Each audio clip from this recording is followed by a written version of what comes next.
All right, continuing with acids, what about polyprotic acids?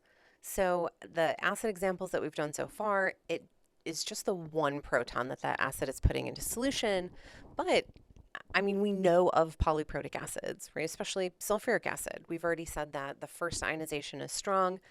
That means the second ionization is weak, and we might need to deal with that. So, how do we deal with polyprotic acids? They ionize in successive steps. So, one proton comes off at a time, and each step will have its own Ka value. And those Ka values in the later steps are much smaller because the protons get harder to remove. So, as an example, I have sulfurous acid here. It's weak in both ionization steps. The first step, kicking out one proton to give HSO3 minus, that's Ka1, which is 1.6 times 10 to the minus 2. HSO3 minus, kicking out a proton to turn into SO3 2 minus, right? That's the second ionization step. Ka2 is 6.4 times 10 to the minus 8th. So a lot smaller. It's harder to remove that second proton.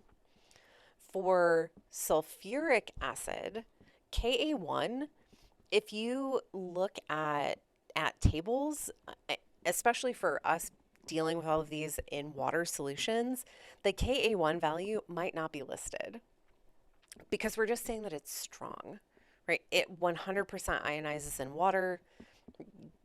You just split it up. It's strong. And then Ka2 is 1.2 times 10 to the minus second. So Ka2 smaller than Ka1. It's harder to remove that second proton. H3PO4, 3 protons. When you look it up, you will see that it has 3 Ka values. I have some good news. Let's talk about calculating the pH. We can treat polyprotic acids using only Ka1 if a couple of conditions are met. One, if Ka1 is much greater than Ka2. So if it's about 300 times greater than Ka2. And then the second is if the concentration is greater than 0.05 molar. The Ka conditions are pretty much always met. The concentration condition, right, you'll just have to read the problem.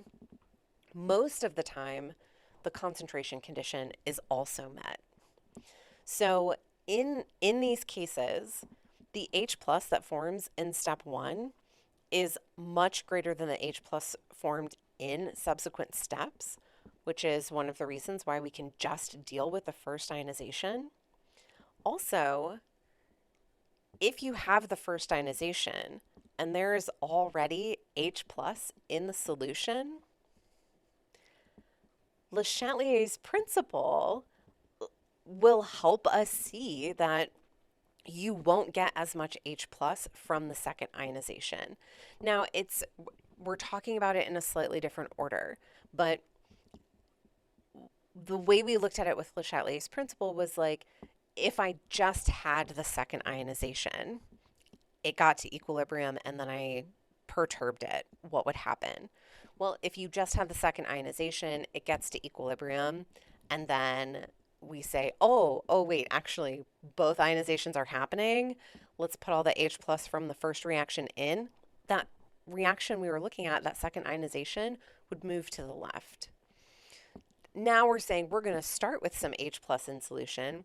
And so what will happen is that because that H plus is already there, the second ionization will not go as far to the right.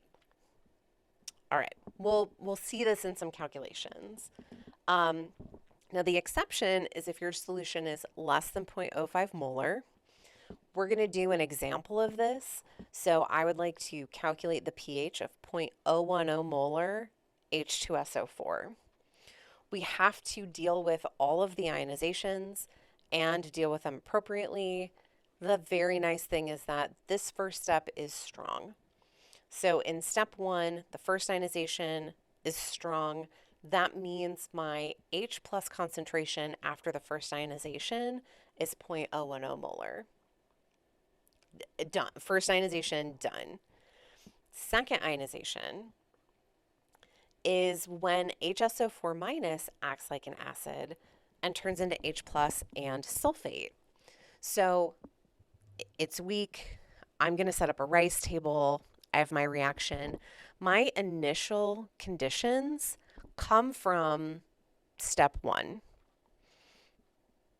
So in step one, I took H2SO4, completely ionized it.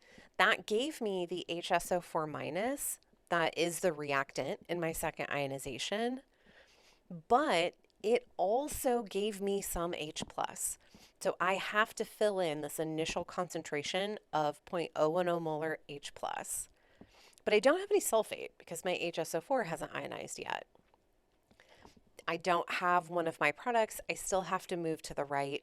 I'm still going to lose 1x reactant, make 1x of each of the products, get my equilibrium rho values, and I have the equilibrium constant because I have the Ka for this step.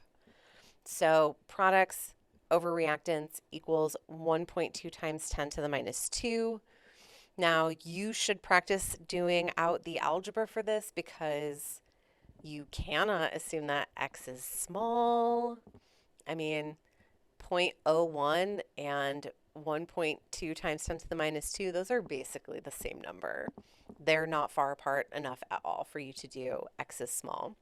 So algebra on a quadratic, out of this you will get negative 0.027, which we can reject, and 0.0045. So my H plus concentration in solution is 0.010 plus x. So 0.010 plus 0.0045 is 0.0145. It is significant enough of a difference to change the pH. That's why we have to account for it in this case. The negative log of 0.0145 is 1.84. So the pH of the solution is 1.84. All right. There are other cases when we are very, very dilute, so concentrations closer to 1 times 10 to the minus 6th, 1 times 10 to the minus 7th, you would need to also account for the Kw that comes from the autoionization of water. I am not asking you to be responsible for those cases. So if you see practice problems with it, you don't need to do them. You don't need to worry about the reading.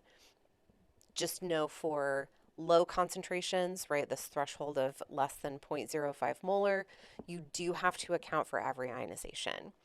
Now, here's the thing. It would take you longer to account for every ionization regardless of concentration, but you would not be wrong. You would just find that the subsequent steps that you calculate an H plus concentration contribution from, that the contribution is so small, it doesn't change the overall result. However, it would not be incorrect to do it for every ionization. I think you would just not want to spend that long doing it unless it was necessary.